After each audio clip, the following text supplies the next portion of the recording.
016045 dari Prodi Pendidikan Bahasa dan Sastra Indonesia Universitas Negeri Padang. Baiklah, pada kesempatan kali ini saya akan menjelaskan materi mengenai Project Based Learning, yang mana tugas ini untuk pemenuhan tugas mata kuliah Teori Pembelajaran Bahasa Indonesia dengan dosen pengampu Ibu Yulianti Rasyid SPD MPD. Selamat menyaksikan. Project Based Learning. Adapun materi yang akan dibahas yaitu pertama, pengertian Project Based Learning. Yang kedua ada karakteristik Project Based Learning. Yang ketiga ada langkah-langkah Project Based Learning. Yang keempat ada kelebihan dan kekurangan Project Based Learning. Dan yang kelima ada peran guru dan siswa dalam pembelajaran Project Based Learning. Baiklah, langsung saja kita masuk pada pembahasan pertama, pengertian Project Based Learning. Project Based Learning atau disingkat sebagai PJBL merupakan metode belajar yang menggunakan masalah sebagai langkah awal dalam pengumpulan dan mengintegrasikan pengetahuan baru berdasarkan pengalamannya dalam beraktivitas secara nyata. PJBL dirancang untuk digunakan pada permasalahan kompleks yang diperlukan pembelajaran dalam melakukan investigasi dan memahaminya. Kita masuk pada pembahasan kedua, karakteristik Project Based Learning. Adapun karakteristik Project Based Learning yang pertama yaitu centrality. Pada Project Based Learning, proyek menjadi pusat dalam pembelajaran. Yang kedua, ada driving question. Project Based Learning difokuskan pada pertanyaan atau masalah yang mengarahkan siswa untuk mencari solusi dengan konsep atau prinsip ilmu pengetahuan yang sesuai. Yang ketiga ada constructive investigation. Pada Project Based Learning, siswa membangun pengetahuannya dengan melakukan investigasi secara mandiri, guru sebagai fasilitator. Yang keempat ada autonomi. Project Based Learning menuntut siswa sebagai problem solver dari masalah yang dibahas. Yang kelima ada realisme. Kegiatan siswa difokuskan pada pekerjaan yang serupa dengan situasi yang sebenarnya. Aktivitas ini mengintegrasikan tugas otentik dan menghasilkan sikap profesional. Kita masuk pada pembahasan selanjutnya, langkah-langkah Project Based Learning.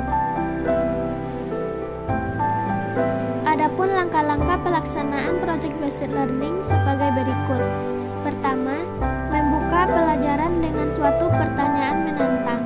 Start with the big question atau essential question. Pembelajaran dimulai dengan sebuah pertanyaan driving question yang dapat memberikan penugasan pada peserta didik untuk melakukan suatu aktivitas. Topik yang diambil hendaknya sesuai dengan realita dunia nyata dan dimulai dengan sebuah investigasi yang mendalam. Langkah yang kedua, merencanakan proyek.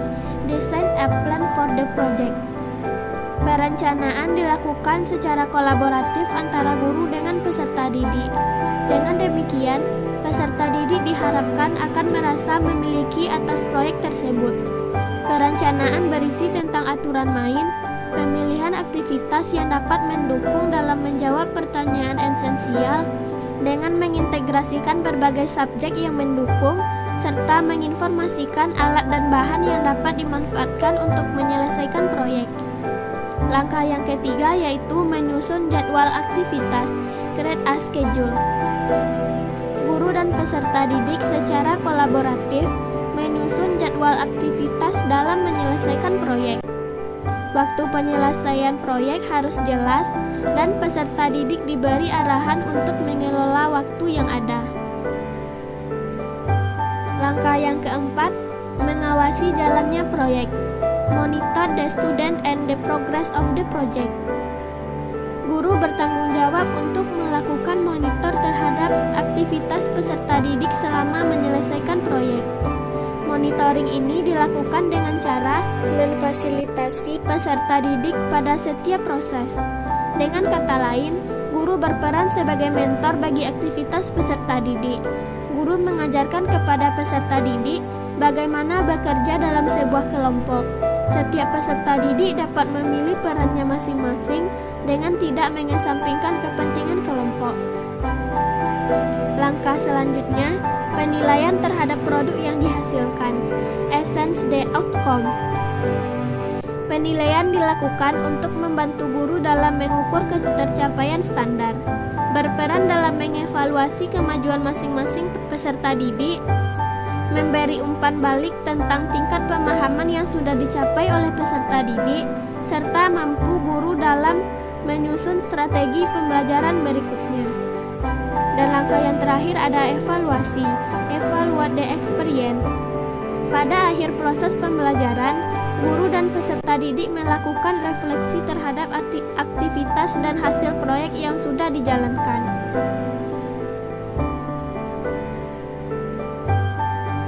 Pembahasan keempat, kelebihan dan kekurangan project-based learning. Kelebihan project-based learning. Menurut Daryanto dan Raharjo, model pembelajaran project-based learning mempunyai kelebihan sebagai berikut. Pertama, meningkatkan motivasi belajar peserta didik untuk belajar, mendorong kemampuan mereka untuk melakukan pekerjaan penting dan mereka perlu untuk dihargai. Yang kedua ada meningkatkan kemampuan pemecahan masalah. Yang ketiga, membuat peserta didik menjadi lebih aktif dan berhasil memecahkan problem-problem kompleks. Yang keempat, meningkatkan kolaborasi. Yang kelima, mendorong peserta didik untuk mengembangkan dan mempraktikkan keterampilan komunikasi. Adapun kekurangan project-based learning menurut Widyasworo yaitu sebagai berikut. Pertama, pembelajaran berbasis proyek memerlukan batas waktu yang harus disediakan untuk menyelesaikan permasalahan yang kompleks. Yang kedua, banyak orang tua peserta didik yang merasa dirugikan karena menambah biaya untuk memasuki sistem baru. Yang ketiga, banyaknya peralatan yang harus disediakan. Yang keempat, peserta didik memiliki kelemahan dalam percobaan dan pengumpulan informasi akan mengalami kesulitan. Yang kelima, ada kemungkinan peserta didik yang kurang aktif dalam bekerja kelompok. Pembahasan terakhir, peran guru dan siswa dalam project-based learning. Yang pertama, peran guru. Adapun peran guru sebagai berikut. Pertama, mengajarkan kelompok dan menciptakan suasana yang nyaman. Yang kedua, memastikan bahwa sebelum dimulai setiap kelompok telah memiliki seorang anggota yang bertugas membaca materi, sementara teman-temannya mendengarkan, dan seorang anggota yang bertugas mencatat informasi yang penting sepanjang jalannya diskusi. Yang ketiga, memberikan materi atau informasi pada saat yang tepat, sesuai dengan perkembangan kelompok. Yang keempat, memastikan bahwa setiap sesi diskusi kelompok diakhiri dengan self-evaluation. Yang kelima, menjaga agar kelompok terus memusatkan perhatian pada pencapaian tujuan. Adapun peran siswa yaitu pertama, menggunakan kemampuan bertanya dan berpikir. Yang kedua, melakukan riset sederhana. Yang ketiga, mempelajari ide dan konsep baru. Yang keempat, belajar mengatur waktu dengan baik. Yang kelima, melakukan kegiatan belajar sendiri atau kelompok. Yang keenam, mengaplikasikan belajar lewat tindakan. Yang ketujuh, melakukan interaksi sosial seperti wawancara, survei, observasi, dan lain-lain. Dan yang terakhir, kegiatan lebih banyak pada kerja kelompok. Sekian penyampaian materi dari saya. Mohon maaf apabila terdapat kekurangan dan kesalahan kata. Akhir kata saya pamit undur